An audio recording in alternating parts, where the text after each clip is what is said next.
Hello, hello, j'espère que tout le monde va bien. Aujourd'hui, c'est une vidéo sur les maîtres nombres, donc vidéo qui suit les vidéos précédentes que j'avais faites sur le 1, 2, 3, les 4, 5, 6 et 7, 8, 9.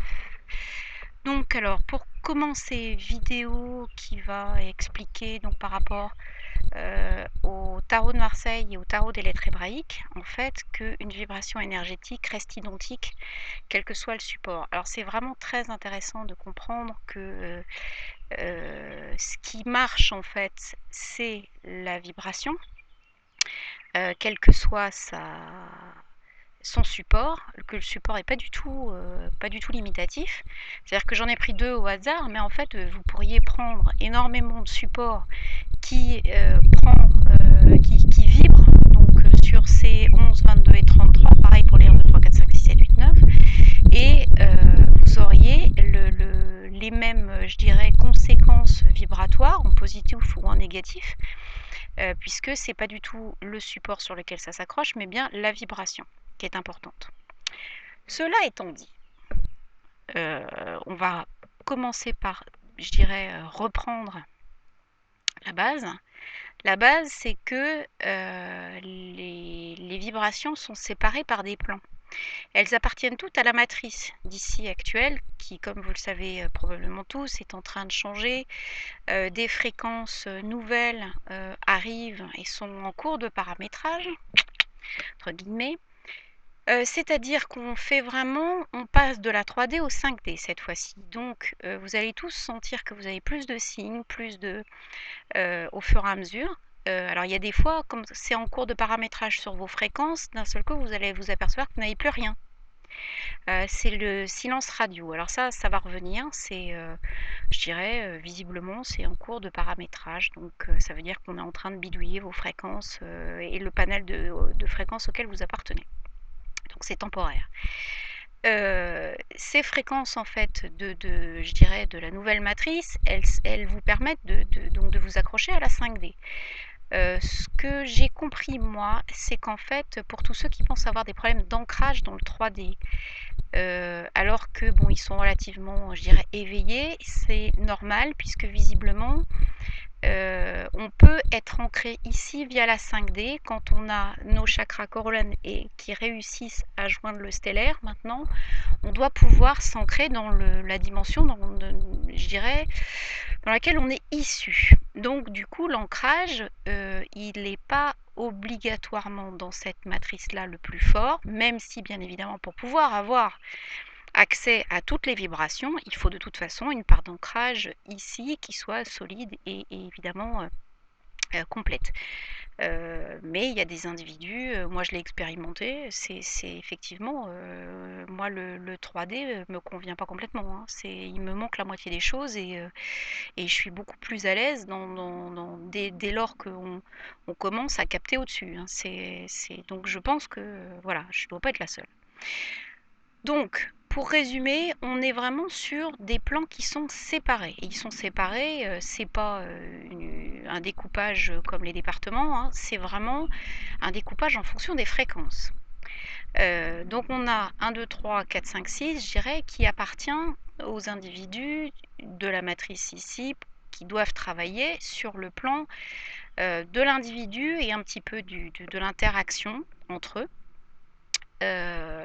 Et donc il y a vraiment, je dirais, une interaction forte avec la matrice, des signes clairs en général qui arrivent, ou alors il y a d'autres entités qui peuvent s'incarner aussi et qui ont ces vibrations-là également à travailler pour justement avoir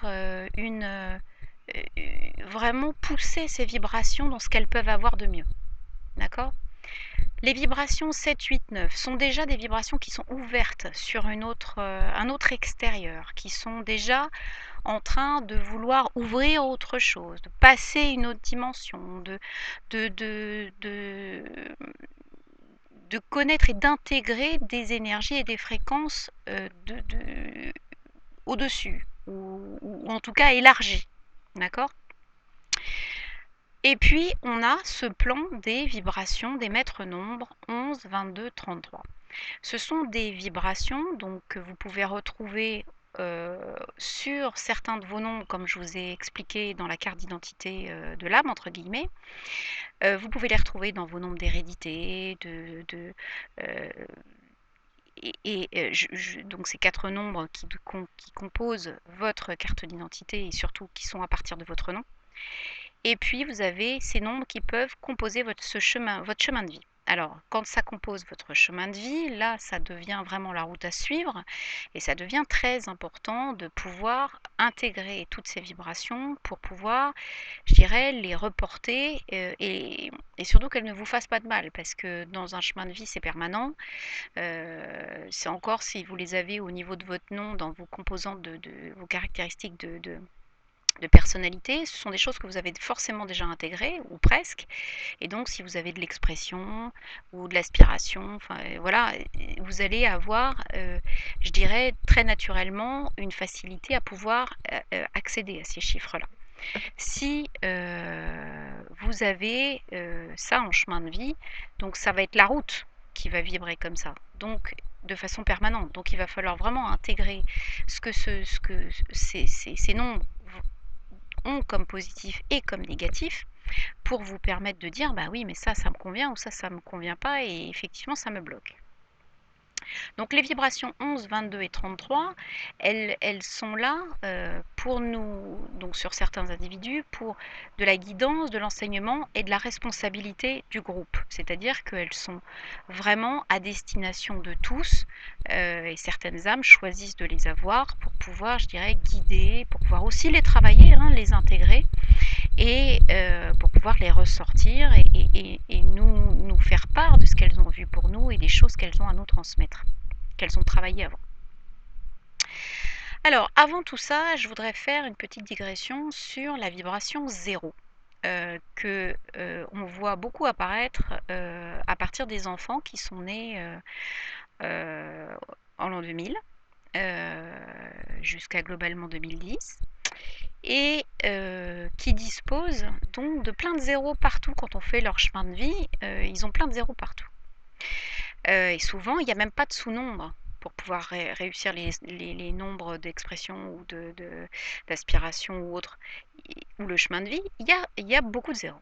Alors, il faut comprendre que cette génération est venue avec beaucoup déjà de choses qui ne sont pas à travailler. Donc les choses ont été travaillées par avance, ils viennent aider et ils viennent livrer leur créativité, livrer leurs dons, livrer de façon totalement libre leurs ressources et leurs dons. Donc ça veut dire quoi? Ça veut dire que quand on est face dans un calcul, même à un sous-nombre, etc., au 10, où on a 1 plus 0 globalement, ça veut dire que vous avez le 1 qui va être de l'affirmation, donc le 1 à travailler, mais que pour travailler cette affirmation, finalement, vous pouvez utiliser ce que vous voulez. Vous pouvez utiliser des choses qui sont déjà acquises et qui vont vous venir en tête et qui sont des choses qui vont être très très très faciles et très ouvertes à intégrer. Donc ça veut dire également que il y a tout un tas de sujets sur lesquels on ne leur demandera pas de travailler. Il n'y aura pas de défis, de situations pourries à relever, sur lesquels ils seront évalués, sur lesquels, voilà. Vous faites ce que vous voulez pour en faire profiter les autres. Quand il y a un 0 là-dedans, c'est que les choses sont laissées à votre libre conscience. Attention, c'est du positif ou du négatif, même si c'est pas positionné comme tel. En règle générale, évidemment, c'est souvent du positif parce que les choses ont été acquises depuis bien longtemps et que on n'a pas je dirais de risque de tomber dans le négatif. C'est souvent très très très ouvert et très positif. Donc vraiment, c'est uniquement faire profiter, écouter tous ces enfants qui ont des choses à nous transmettre, qui ont des avis déjà très, très, souvent très intelligents, très mûrs, et qui peuvent aussi, quand ils nous disent ça, nous alerter sur des choses qui ne fonctionnent pas chez nous, ou nous donner la façon dont ils feraient, et il faut les écouter. Alors, commençons. La vibration 11 du maître-nombre, c'est la première. Donc elle est à une dimension qui est plus haute que les vibrations de 1 à 9. On passe à la vibration, à la dimension au-dessus. Donc on est à un chiffre au-dessus, on est à la dizaine.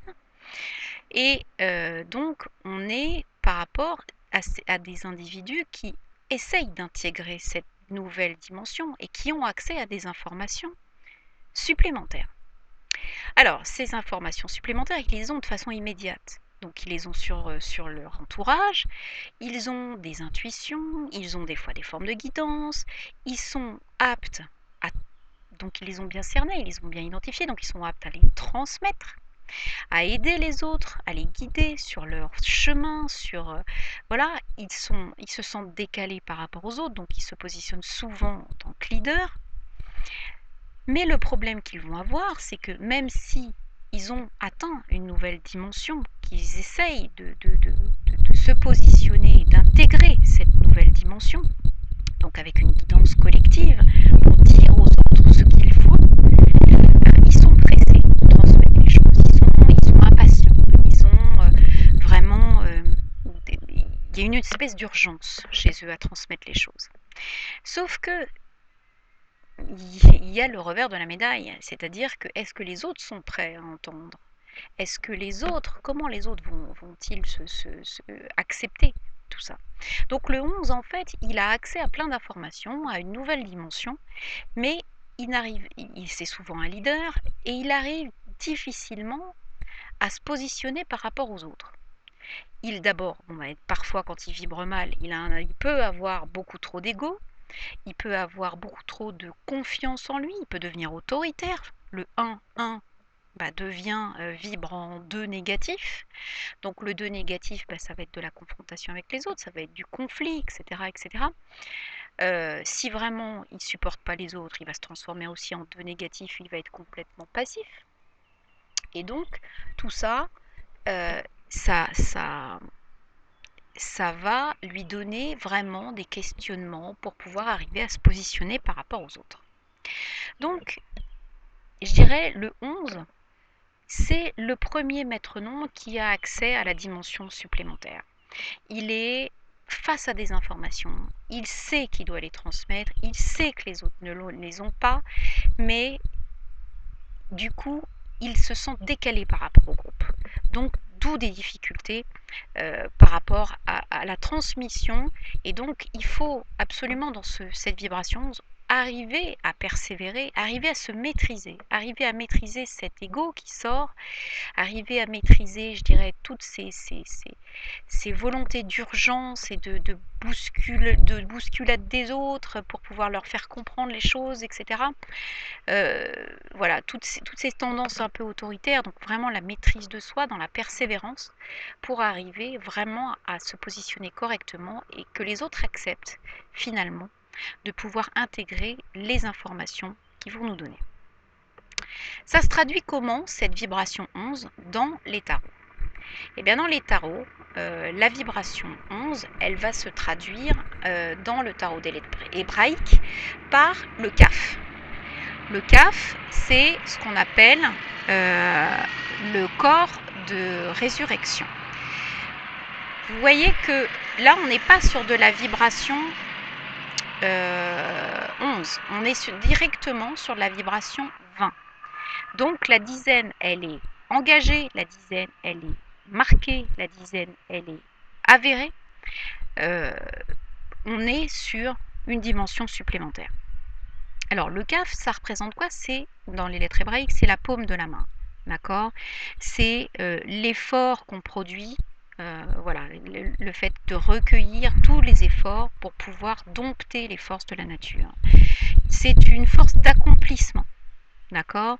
Mais sa courbure, elle montre un signe d'humilité, c'est-à-dire qu'on doit maîtriser cet ego, on doit pouvoir intégrer que les informations auxquelles on y a accès sont des informations divines et que par voie de conséquence, elles ne viennent pas de nous. On reçoit ces informations divines, donc l'action, c'est juste de recevoir et de transmettre, sans inertie. D'accord? Parce que recevoir sans transmettre, pour la vibration 11, effectivement, n'est pas permis. Ce qui explique aussi l'impression d'urgence qu'il y a chez les 11.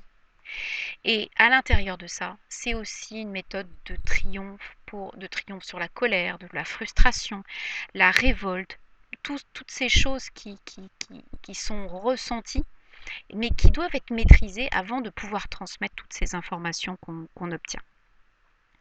Alors, le CAF aussi, il est à la 11e place, d'accord? Il a cette valeur numérique 20, mais il est à la 11e place. Et donc, il est vraiment là pour dire que on doit vraiment travailler dans la persévérance. Le 11 doit travailler dans la persévérance et que s'émerveiller aussi de ce qu'il va recevoir pour pouvoir le transmettre. En fait, c'est la joie de la réception, donc comme les enfants. On vient d'avoir un émerveillement et donc on transmet ça sous la forme de cet émerveillement en fait, sans ego, sans, sans, sans aucune volonté d'asseoir l'autre sous une emprise quelconque. C'est vraiment de l'émerveillement qui est transmis. Voilà. Ça fait pendant aussi au Tao de Marseille à la force. Alors la force, elle est dénommée 11. C'est la 11e lame du Tao de Marseille.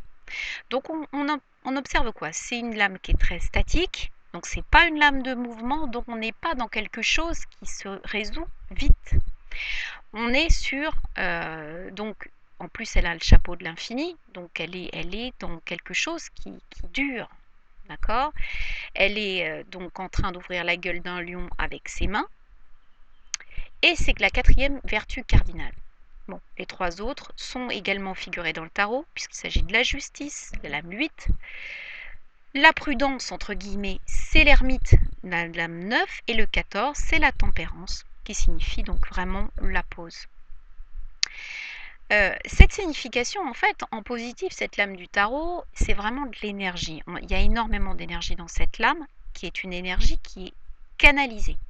Une énergie de maîtrise de soi. Pour ouvrir la gueule du lion, il faut se maîtriser. C'est pas un coup de force et ensuite il n'y a pas de résultat. Donc il y a une volonté, il y a une intention, il y a une détermination, d'accord, qui amène une victoire, qui amène vraiment de pouvoir maîtriser son corps, etc.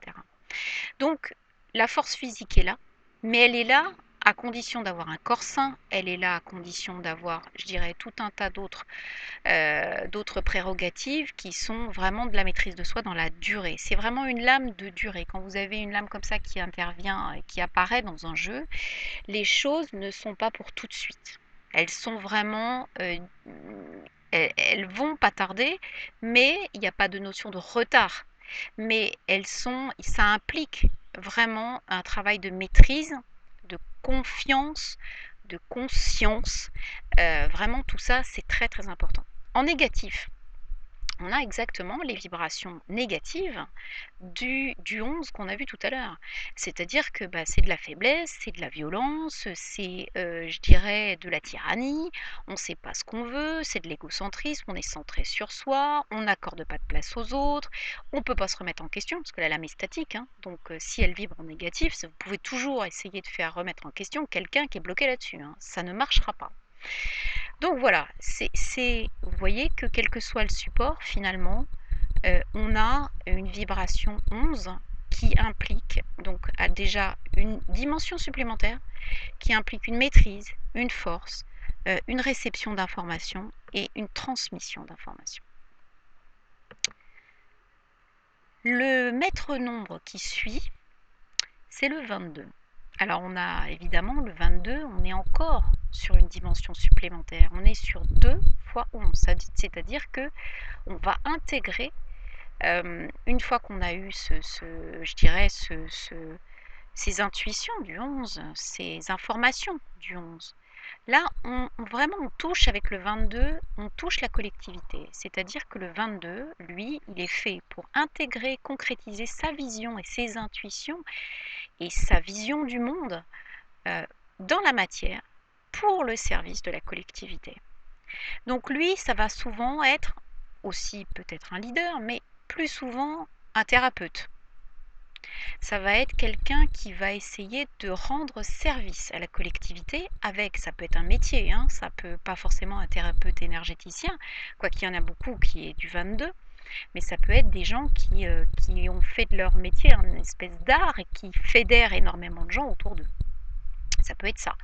Donc, le 22, il va finalement quelque part soigner, la collectivité, en tout cas le groupe qui va l'entourer, par sa vision du monde. D'accord? Alors le 22, c'est pareil, ça peut être une vibration que vous avez pas forcément dans votre chemin de vie. Ça peut être un chemin de vie 22, bien évidemment, mais ça peut être aussi un nombre d'aspirations, un nombre d'expressions, un nombre d'hérédité qui est marqué 22. Donc à ce moment-là, essayez de vous intéresser à ce que ce nombre, cette caractéristique que vous avez dans votre nom, va vouloir vous expliquer sur votre mission à vous. Ça peut certainement aussi vous renseigner sur des choses que vous aviez peut-être très loin dans l'esprit, mais peut-être qui doivent être faites. Alors, les vibrations positives du 22, on vient d'en parler un petit peu, c'est la guidance globale d'un certain nombre de gens, d'un groupe, d'une collectivité. On vibre en 22, donc on a vraiment l'intégration de la dualité, l'intégration, donc il faut l'intégrer. Il faut intégrer toutes ces émotions, il faut intégrer tout ce qui est véhiculé par le 2, d'accord? Et on est vraiment dans 2 plus 2 aussi, donc le 4. Donc on est vraiment dans la matière. Et c'est le rôle que le 22 a, c'est vraiment pour qu'il puisse exister correctement, il faut que ces idées, ces idéaux, beaucoup parce que les 22 sont très idéalistes, puissent s'intégrer dans la matière. Un 22 qui ne va pas avoir des idéaux qui peuvent s'intégrer dans la matière est un 22 qui va être très malheureux. Donc le 22 aussi demande à équilibrer. Donc c'est un nombre un peu compliqué à intégrer parce qu'il demande d'équilibrer la dualité dans à peu près pas mal de domaines. D'accord? Donc vraiment, on a quelque chose qui est important dans ces domaines-là, l'équilibre. Vraiment à travailler l'équilibre. Pour le 11, on a vu que c'était l'ego et la maîtrise de soi. Le 22, c'est réellement l'équilibre. L'intégration de la dualité. Dans la vibration négative, le 22, en fait, il va être emporté par ses émotions.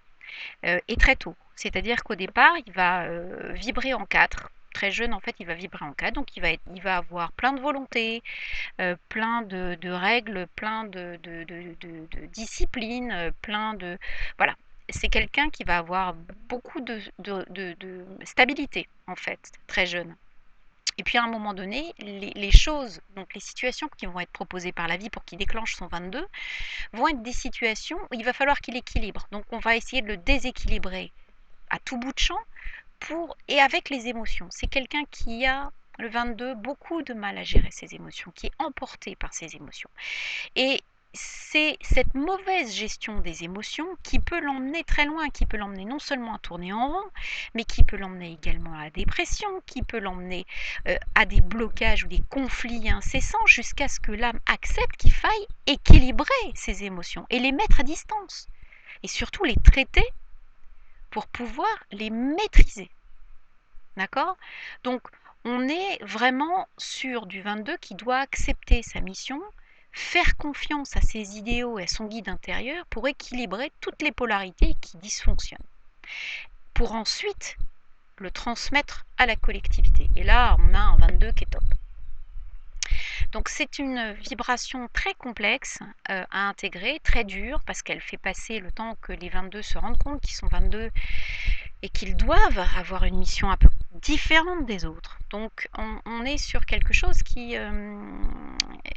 où vraiment il faut accepter de ne pas se laisser embarquer par ces émotions, ces situations émotives qui vont se déclencher de façon incessante dès qu'on essaye de mettre en place ces idéaux dans la matière. Les situations tests vont se multiplier pour pouvoir vous pousser à les lâcher.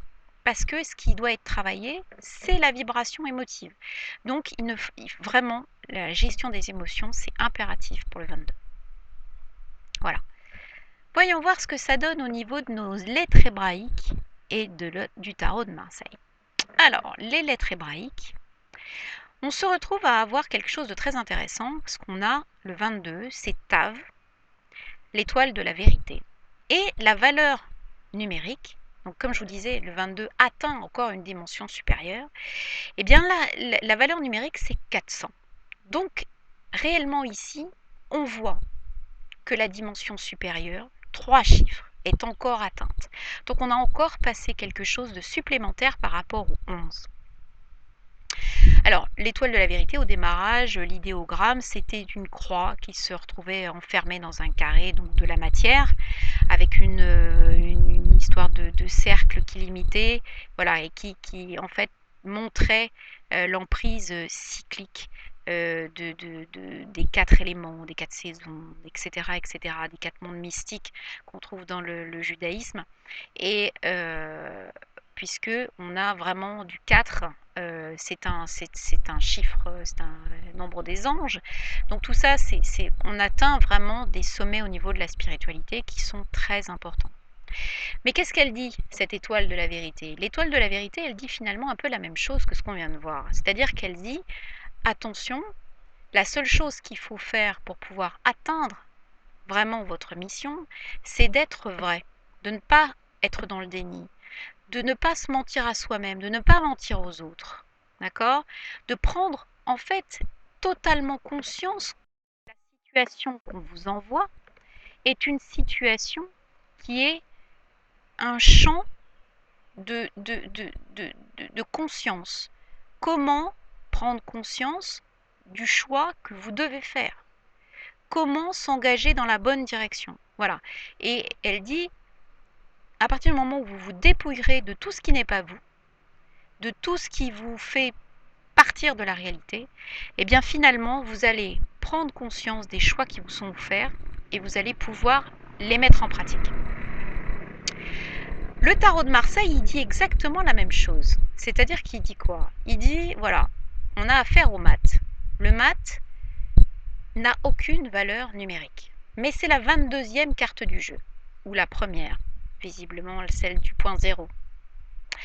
Pourquoi? Eh bien parce qu'elle fait un pont, c'est-à-dire que c'est une carte de dépouillement absolu qui sert de point de bascule entre deux cycles. C'est-à-dire qu'à partir du moment où vous avez le battleur, qui était la lame 1, qui composait un jeune homme avec tous les outils possibles et inimaginables pour pouvoir faire toutes ses missions, la dernière carte du jeu, elle, vous fait apparaître un fou. Il a son bonnet avec ses grelots et un petit baluchon dans lequel il n'y a plus rien. Il se fait attaquer par un chien qui lui déchire le pantalon, mais il s'en fiche. Donc, entre ce battleur numéro 1 et ce mat qui est 22, en fait, vous avez une mort symbolique que vous retrouvez en arabe mat. L'individu de départ est mort symboliquement et parce qu'il s'est dépouillé de tout le superflu, de tout ce qui servait à ce qu'il n'aille pas dans la bonne direction. Donc tout ce qui ne servait à rien a été enlevé et vous voyez que c'est une lame de mouvement, il marche et il regarde vers la droite. Il a en plus, il n'est pas tout seul parce qu'il a ce fameux bâton qui est comme le bâton de Moïse, le bâton qui sert à puiser l'énergie divine et à l'entrer dans la matière.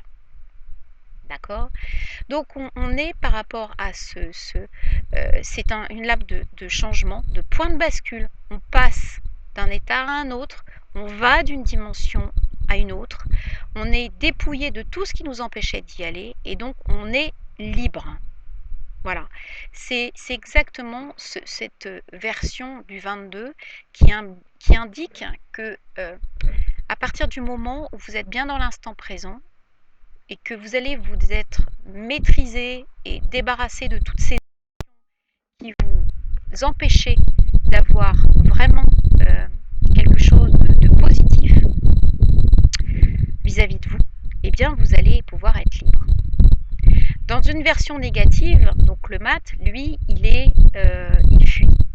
Il fuit totalement désordonné, il est incapable de regarder, il est dans le déni, et il devient vraiment fou au sens physique du terme, c'est-à-dire que sa vie ne peut plus être assumée sur aucun point. Il est totalement prisonnier et sous l'emprise de sa folie et il devient en dehors des hommes à ce moment-là. Donc on n'est plus sur quelque chose qui est, je dirais, maîtrisée, on est vraiment sur de la vibration négative et donc on n'a pas de possibilité de vibrer en 22. Voilà la vibration du 22.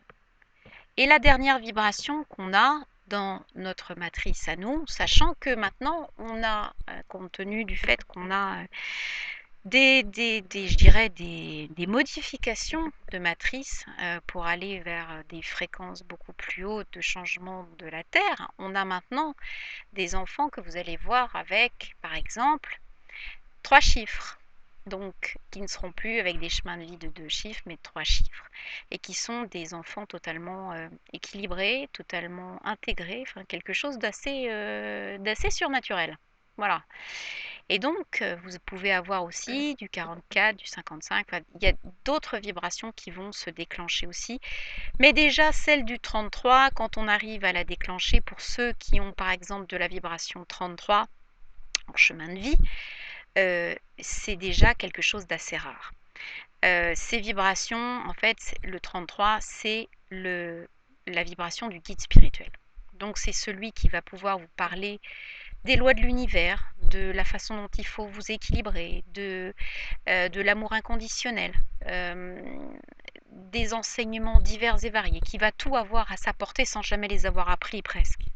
D'accord?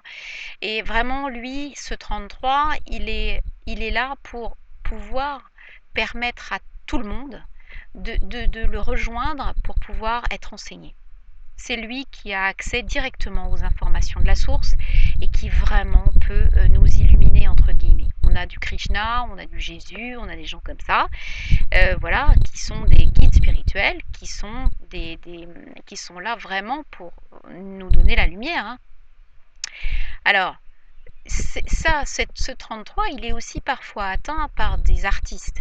C'est-à-dire qu'il ne faut pas oublier qu'on est sur du 3 et 3, donc on a des fois des artistes de génie qui utilisent cette créativité, qui ne savent pas rejoindre les informations de la source et qui ne sont pas forcément là pour ça d'ailleurs, et qui par le biais de l'art vont nous enseigner, je dirais, vont nous focaliser, nous attirer pour que nous puissions nous remettre en question, nous puissions être touchés par une certaine forme d'art et que ce soit n'importe quel type d'art, hein, ça peut être de la peinture, de la sculpture, de la musique et vraiment ce génie artistique, il confine aussi au guide spirituel. Donc c'est pour ça qu'on a du 33. Alors, quand ça vibre négativement, vous pouvez avoir des 33 qui s'engagent sur la mauvaise cause, donc ils peuvent être complètement tyranniques ou à côté de la plaque ou enseigner des trucs complètement abrutis. Et ça, oui, ça, c'est une crainte de cette vibration 33 qui, effectivement, est tellement compliquée à intégrer et à atteindre que c'est pas à la portée de tout le monde. On a aussi des gens qui peuvent ne pas vouloir regarder cette vibration 33 et qui en ont peur au niveau de l'ego. L'ego a peur de cette espèce de truc qui est phénoménal et donc il va vibrer en relations affectives dysfonctionnantes. Ça va être vraiment des déséquilibres pathologiques affectifs, des choses comme ça. Et quand on regarde, ben, la personne elle est 33. Voilà. C'est malheureux, mais je pense que si certains de vous en connaissent, vous allez voir qu'on peut absolument rien faire. Ces gens sont vraiment verrouillés sur alors même parfois même, il y a des choses assez amusantes qui sortent parce qu'on se rend compte que ces 33 qui vibrent en 6, ils vont aller, ce sont des gens très cultivés qui vont aller chercher des principes philosophiques, psychanalytiques, qui vont vous ressortir des monceaux de connaissances dans des domaines médicaux et qui refusent catégoriquement d'accéder au spirituel. Mais ils refusent, ils refusent, ils refusent. Donc, bon, chacun est, je dirais, un peu responsable aussi de son chemin. Donc, à part leur poser les questions sur le pourquoi, ça leur semble si compliqué, c'est difficile d'aller au-delà. Donc voilà. J'espère que j'ai été claire, que j'ai pas la prétention d'être exhaustive, hein, du tout. Je vous livre ma vision à moi des maîtres nombres, sachant que, à mon avis, il y en a bien d'autres. Hem, je vous invite à regarder si vous dans vos nombres, à vous de composantes de vos personnalités, vous n'avez pas ces nombres qui apparaître. Ces nombres peuvent vraiment être importants aussi, même si c'est pas du chemin de vie. Ça veut dire que vous avez intégré ces nombres-là et que peut-être vous avez vous aussi la possibilité, l'envie, l'idéal de poser tout ça dans la matière et d'aider à l'univers à pouvoir rayonner avec un peu plus de lumière. Donc n'hésitez pas, c'est super de pouvoir le faire. Donc eh bien, je vais continuer, les prochaines vidéos avec des vibrations de sous-nombres et qui correspondent aussi à des lames de tarot, donc celles qui manqueront, hein. Et je finirai par une vidéo, sur la numérologie au quotidien pour que vous ayez bien, une idée des vibrations qui peuvent rentrer dans votre quotidien et comment les gérer, au jour J. Voilà, et ben j'espère que je vous ai aidé un petit peu, que ça vous permet d'ouvrir certains horizons. Je vous embrasse très fort et je vous dis à très bientôt. Ciao, ciao.